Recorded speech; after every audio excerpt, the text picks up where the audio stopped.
Morning folks, we're at the Gisborne waipaoa clay bird shooting club here, and they've just opened their new premises.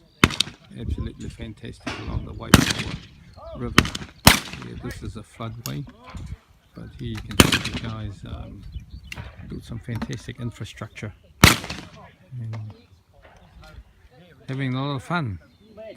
And I got my first one, so if you don't know who I am as the commentary, I'm the Mayor of Gisborne.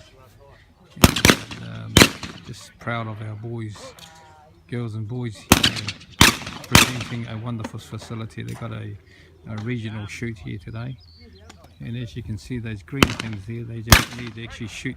They actually just need to say pull, and then suddenly the clay bird comes out of that bunker, the blue bunker, and we'll just watch that for a little while. You missed that.